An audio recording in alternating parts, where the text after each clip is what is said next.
दोस्तों, मैं अनामिका सिंह स्वागत करती हूँ आप सबका आपके यूट्यूब चैनल नॉलेज कॉर्नर पर। कैसे हैं आप लोग फ्रेंड्स? आपके मन में एलटी ग्रेड की परीक्षा को लेके एक बहुत बड़ा सवाल था। सवाल ये था कि कहीं ना कहीं एलटी ग्रेड की जो परीक्षा है बाकी अन्य परीक्षाओं की तरह ये भी रद्द हो जाएगा या ये भी कैंसिल हो जाएगा। ये मन में एक आशंका थी, एक डाउट तो होता ही है ना। तो आज मैं उन सभी विद्यार्थियों को बताना चाहूँगी कि एलटी ग्रेड की जो परीक्षा है वो अपने तय सीमा पर ही होगी। इस बात का जरूर ध्यान रखें। क्यों होगी भाई? कारण है कि उत्तर प्रदेश लोक सेवा आयोग के द्वारा ये पेपर कंडक्ट करवाया जाता है, यानी कि यूपीपीएससी के द्वारा ये कराया जाता है। और यूपीपीएससी निर्धारित समय पे ही अपनी सारी परीक्षाएं लेता है। ऐसा नहीं है कि वो टाल मटोल करता है। तो एक डिपार्टमेंट ऐसा भी है जो सही है बाकी अन्य परीक्षाओं के हिसाब से, अन्य डिपार्टमेंट के हिसाब से। और जो 6, 7 और 21 दिसंबर को जो हमारे पास शेड्यूल आया था, इसके ऊपर ही आपकी परीक्षाएं होनी थी, वह निर्धारित समय पर ही होंगी। यानी कि जो 3 डेट को पेपर है, 6, 7 और 21, इसी डेट को आपका एग्ज़ाम होगा। अब आपके दिमाग में अगर ये चल रहा हो कि यूपी टीजीटी पीजीटी का पेपर वो कैंसिल हो रहा है, तो क्या इसका भी होगा? तो नहीं होगा। क्यों नहीं होगा? इसका बड़ा कारण मैंने आपको बताया, क्योंकि उसके जो है आयोग अलग है और इसका जो है आयोग वो अलग है। ठीक है, दोनों के आयोग अलग हैं। क्लियर है?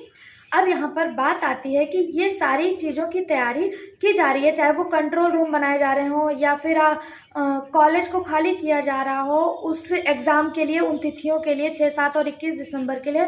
इसके अलावा ट्रेनिंग दी जा रही है, सब कुछ किया जा रहा है। आप देख सकते हैं न्यूज़पेपर में पर डे अपडेट किया जा रहा है कि तैयारी किस तरह से यूपी एलटी ग्रेड के पेपर की जा रही है। केंद्रों का चयन किया जा रहा है, कंट्रोल रूम के जरूरी बदलाव भी किए जा रहे हैं। मतलब पूरी निगरानी रखी जा रही है ताकि पेपर जो है वो लीक ना हो या किसी प्रकार की कोई और समस्या ना हो, जिससे विद्यार्थियों को जो है वो आक्रोश की स्थिति आए या विद्यार्थियों को परेशानी का सामना करना पड़ जाए। फिर यहाँ पर अगर हम बात करें कि एलटी ग्रेड जो है कितने पद आने थे, ये भी आपको बहुत अच्छे से पता है। जो आपको देखने को मिले थे अलग अलग सब्जेक्ट के अलग अलग जो हैं वो पद थे 7466 पद।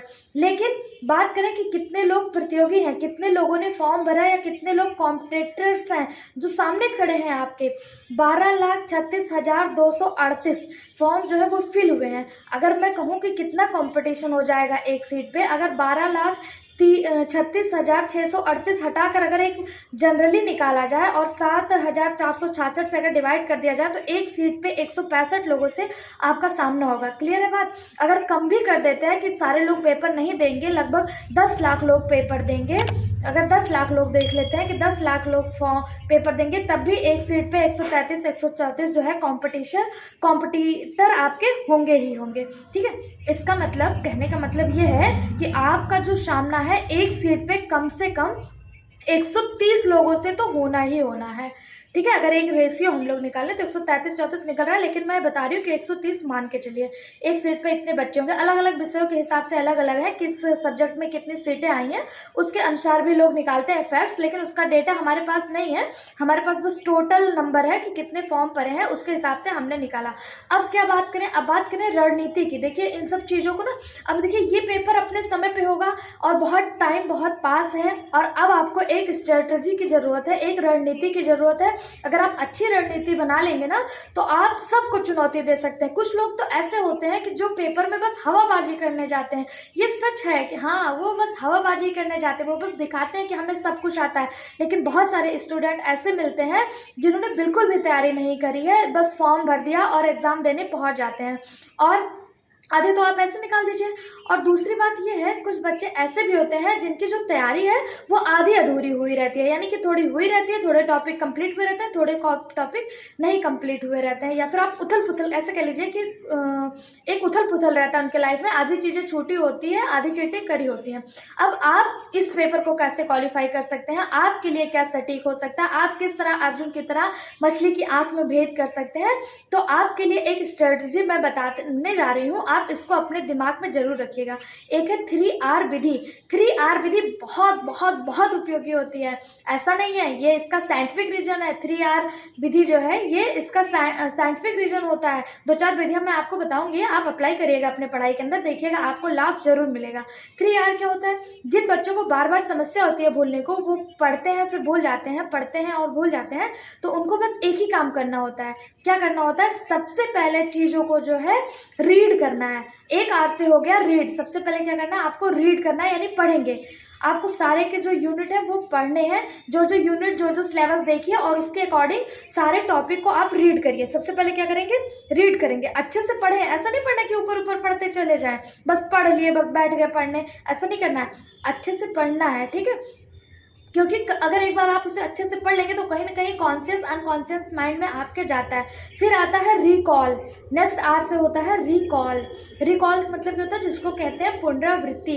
कोई एक टॉपिक पढ़ लीजिए, कोई एक चैप्टर पढ़ लीजिए, एक चैप्टर पढ़ने के बाद फिर क्या करिए, उसके क्वेश्चन, उसके 8-10 क्वेश्चन जो है वो आप अपने आप से निकालिए कि इसके कैसे कैसे क्वेश्चन पूछे जा सकते हैं। वहाँ से इंपॉर्टेंट क्वेश्चन जो है वो आप निकालिए। चैप्टर जब आप पढ़ लेंगे ना तो आपको समझ में आ जाएगा कि आपको इससे कौन से क्वेश्चन जो है पूछे जा सकते हैं, क्योंकि आपने प्रीवियस ईयर क्वेश्चन तो पढ़े ही होंगे। प्रीवियस ईयर क्वेश्चन के अकॉर्डिंग आप चैप्टर के इंपॉर्टेंट क्वेश्चन निकाल सकते हैं अगर आपने अच्छे से रीड करा होगा।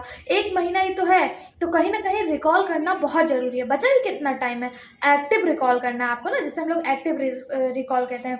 कहने का मतलब यह है कि अपना रिवाइज करिए, याद करिए, एक चैप्टर बंद करिए, टॉपिक को बंद करिए, फिर क्या क्या पढ़े हैं उसके क्वेश्चन जो है इंपॉर्टेंट जो है वो कॉपी में नोट करिए, यानी कि उसको रिकॉल करिए। ये कर सकते हैं। पहले हो गया रीड, फिर हो गया रिकॉल, फिर आता है रिवाइज। तीसरा होता है रिवाइज। रिवाइज करना बहुत जरूरी होता है। और पता है रिवाइज आप कैसे करेंगे, ऐसा नहीं है कि आपको पूरे चैप्टर को रिवाइज करना है।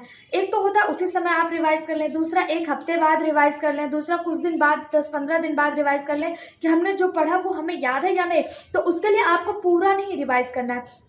आपको क्या करना है, जब आप पेपर को रीड, जब आप किसी चैप्टर को, किसी सिलेबस को रीड कर रहे होते हैं तो वहाँ से इंपॉर्टेंट टॉपिक, जो चीज़ें आपको नहीं याद है उसे आप अलग पेज पे लिख लीजिए, कहीं नोट डाउन कर लीजिए, स्क्रीनशॉट मार लीजिए। जो चीज़ें नहीं याद है, जो याद है उनको तो रहने दीजिए, जो नहीं याद है उसको हाईलाइट कर लीजिए। जब आप रिवाइज करने बैठेंगे तब जिन चीज़ों को आपने हाईलाइट करा है बस आपको उन्हीं चीज़ों को देखते हुए आगे बढ़ जाना है, उनको पढ़ते हुए आगे बढ़ जाना है। ये सारी चीज़ें हैं, इसको ज़रूर ध्यान दीजिएगा। पेपर का पैटर्न आपको पता होना चाहिए। अब जिस बच्चे को पेपर का पैटर्न नहीं पता है मैं उसको भी बता देती हूँ कि निगेटिव मार्किंग जो है वो 0.3 है।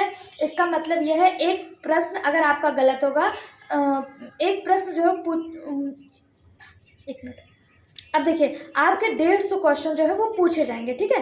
कितने क्वेश्चन पूछे जाएंगे, 150 क्वेश्चन, जिसमें आपको 30 और 120 में बटा होगा। 30 और 120 में 30 क्या होंगे आपके जीएस जीके के होंगे और 120 क्या होंगे आपके खुद के मेन सब्जेक्ट के होंगे, ठीक है।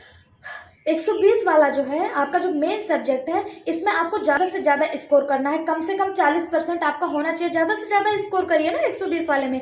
कम करेंगे तो कोई मतलब नहीं होगा, वैसे भी आप पीछे हो जाएगा। मान लीजिए कोई बच्चे ने 70-80 करा, आप 50 पे ही रह गए तो आप वैसे भी पीछे हो गए। हमारा मकसद क्या है कि हमें नंबर ऐसे लाने हैं कि मेरिट में हमारा नाम आ जाए, हमें ऐसे नंबर लाना है। तो कम से कम जीके जीएस में आपको 10 से 15 क्वेश्चन या फिर 20 क्वेश्चन आपके 30 में से सही होने चाहिए, एक एवरेज में बता रही हूँ। और आपका जो मेन सब्जेक्ट है उसमें जितना हो सके, जितना जल्दी हो सके, मतलब जितना ज़्यादा से ज़्यादा हो सके उतना आपको स्कोर करना है। लेकिन निगेटिव मार्किंग है 1/4, ये आपको ध्यान रखना है, ठीक है। अगर आपका 4 में से 1 क्वेश्चन गलत होगा तो उस 1 क्वेश्चन के भी नंबर कट जाएंगे, यानी कि 0.25 का जो है इसमें निगेटिव मार्किंग है।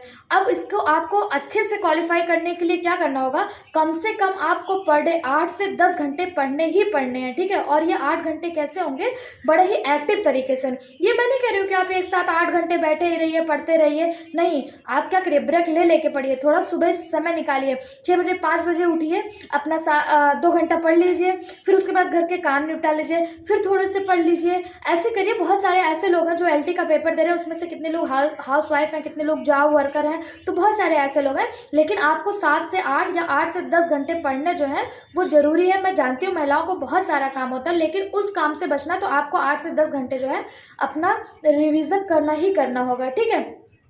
10-10, 5-5 मिनट का ब्रेक लेके करिए, घर के काम निपटा के करिए, फिर बैठिए, फिर करिए, ऐसे करिए, ठीक है। ये आपको करना ही करना होगा। उसके साथ आपको स्वयं से प्रश्न पूछने होंगे जब आप काम कर रहे होंगे ना, जब आपने जो क्वेश्चन रीड करा है, जो चैप्टर रीड करा है उसके क्वेश्चन, जैसे आपने डाइजेस्टिव सिस्टम पढ़ा तो डाइजेस्टिव सिस्टम के क्वेश्चन आप खुद से रीड करिए। जब आप खाना बना रहे हो तो आप अपने दिमाग में चलाइए कि लार जो है वो क्या क्या कार्य करता है, ठीक है। ऐसे करते रहिए, आत्ममंथन करिए अपने अंदर, ठीक है। स्वयं से प्रश्न पूछना बहुत जरूरी है, ठीक है। इसी को रिकॉल कहते हैं, ठीक है, एक्टिव रिकॉल कहते हैं, ठीक है। एक हफ्ते में एक यूनिट को पूरा रिवाइज करना कंपलसरी है। जैसे आपने एक यूनिट पढ़ लिया, अब उसको एक हफ्ते बाद जब आप मतलब मंडे से सैटरडे तक पूरा पढ़िए। अब ऐसा नहीं है कि आप संडे को फिर से नया टॉपिक उठा लीजिए, नहीं, उसी यूनिट को आपको पूरा जो आपने मंडे से सैटरडे तक पढ़ा है अब उसको आपको जो है रिकॉल करना है, उसको दोबारा से रिवाइज करना है, ठीक है। एक यूनिट एक हफ्ते में निपटानी आप निपटा लोगे। अगर आप इतना नहीं करोगे तो आपके पास टाइम कम है, ठीक है, आपके पास अब बहुत ज़्यादा टाइम नहीं, अब आपको स्ट्रेटजी पर ही कार्य करना होगा, ठीक है। अब आपको क्या क्या मैंने बता दिया। अब आप अपना वीक पॉइंट खोजिए, कहाँ पे कौन सा टॉपिक आपका ज़्यादा वीक है, कहाँ से आप क्वेश्चन नहीं सॉल्व कर पा रहे हैं, अपना वीक पॉइंट खोजिए, वहाँ से जो है आप अपना जो है देखिए कि कौन सा टॉपिक आपका ज़्यादा वीक है, उसको पढ़िए, फिर रिवीजन करिए, फिर वहाँ से क्वेश्चन सॉल्व करिए, ठीक है। ये सब बहुत ज़्यादा ज़रूरी होता है, ठीक है। वीक पॉइंट को खोजना भी अपना बहुत ज़रूरी होता है। क्लियर है बात। फिर क्या है, हर दिन आपको MCQ प्रैक्टिस भी करना है। MCQ प्रैक्टिस बहुत ज़्यादा इंपॉर्टेंट है, बहुत इंपॉर्टेंट। आप इसको कह नहीं सकते हैं कि आप पहले पूरा यूनिट रिवाइज कर लेंगे फिर उसके बाद आप MCQ लगाएंगे, ऐसा नहीं है। आपको साथ ही साथ MCQ भी लगाते हुए चलना है। अगर आपके पास टाइम नहीं है या आपके पास कोई मॉक टेस्ट नहीं है तो आपको बता दूं, हमारे इसी चैनल पे आपको जूलॉजी के MCQs एक क्वेश्चन और उसका एक्सप्लेनेशन, कैसे उसका एक्सप्लेनेशन होता है, मतलब जैसे मैंने एक क्वेश्चन पूछा और उसके जो 4 ऑप्शन दिए हैं उसमें से जो सही है उसको तो डिटेल में बताऊंगी, और उसके 4 ऑप्शन के भी एक्सप्लेनेशन मैं बहुत अच्छे से सॉल्व करा रही हूँ। तो आप चाहें तो उन वीडियो को भी जरूर देख सकते हैं। और हमारे इसी चैनल पे लगभग सारे सब्जेक्ट के NCERT कराए गए हैं। NCERT भी आप लोग के लिए बहुत ज़्यादा जरूरत है। अगर आपके पास पर्याप्त टाइम है तो आप उसे भी देख लीजिए, नहीं तो अभी आपको क्या करना है, आपको अपने सिलेबस के अकॉर्डिंग अपना हर एक टॉपिक पढ़ना है। एक हफ्ते टॉपिक पढ़नी है और संडे को उन सारे टॉपिक का रिविजन करना है, फिर एक हफ्ते टॉपिक पढ़नी है, फिर उनका रिविजन करना है। और आपका जो पेपर है LT ग्रेड का वो दिसंबर में होना तय है। इसके डेट को चेंज होने की संभावना 99.9% नहीं ही समझिए, क्योंकि इसको अलग आयोग द्वारा कराया जा रहा है, इसको शिक्षा विभाग के द्वारा नहीं आयोजित करवाया जाता, और आयोग जो है वो अपनी तैयारी में बहुत अच्छे से लग गया। बाकी अगर किसी को किसी चीज़ की रिक्वायर होती है या कोई जानकारी चाहिए होती है तो कमेंट बॉक्स में ज़रूर पूछिएगा। वीडियो में बने रहने के लिए धन्यवाद। इस तरह के और अपडेट पाने के लिए चैनल को सब्सक्राइब कर लें, वीडियो को लाइक करें और अपने सभी दोस्तों के साथ शेयर करें। Thank you.